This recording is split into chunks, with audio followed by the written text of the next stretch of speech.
Cuentos que se convierten en leyenda. Leyendas que se convierten en cuento.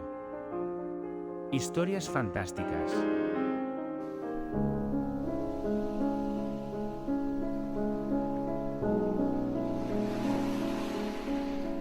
La leyenda del hombre bueno que sin embargo era odiado.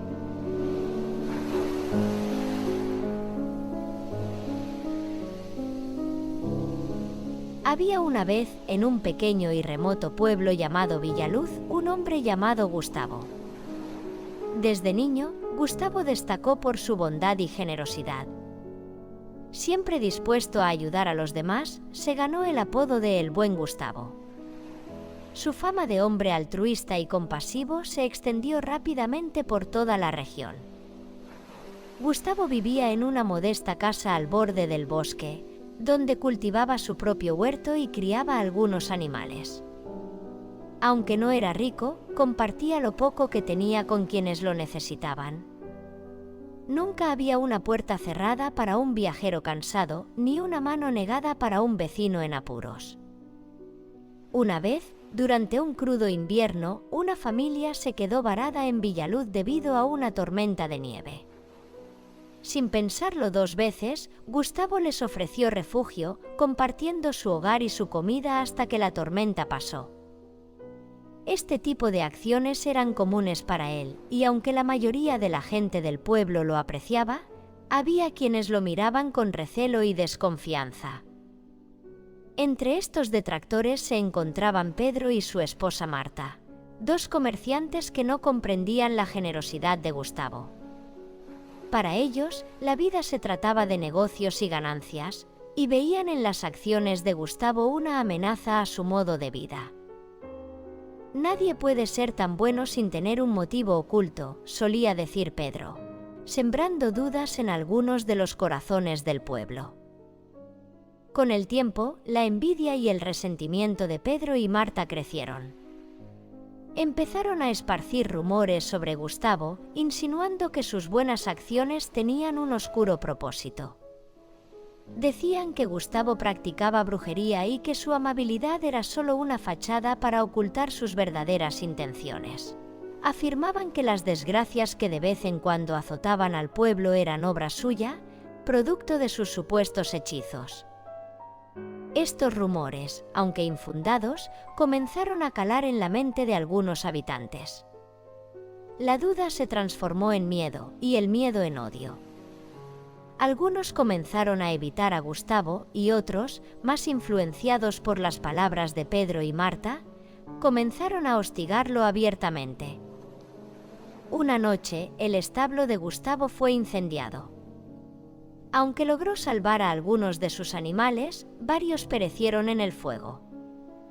Al día siguiente, encontró una nota clavada en la puerta de su casa que decía: «Lárgate, brujo».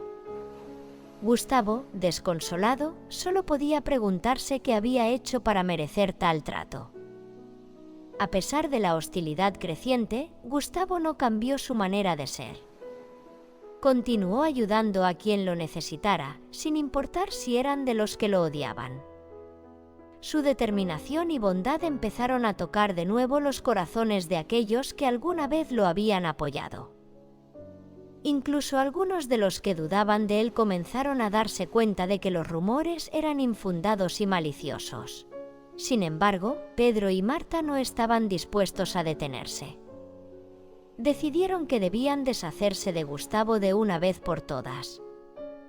Una noche, cuando Gustavo volvía de ayudar a una familia a reparar su techo, fue emboscado por un grupo de hombres.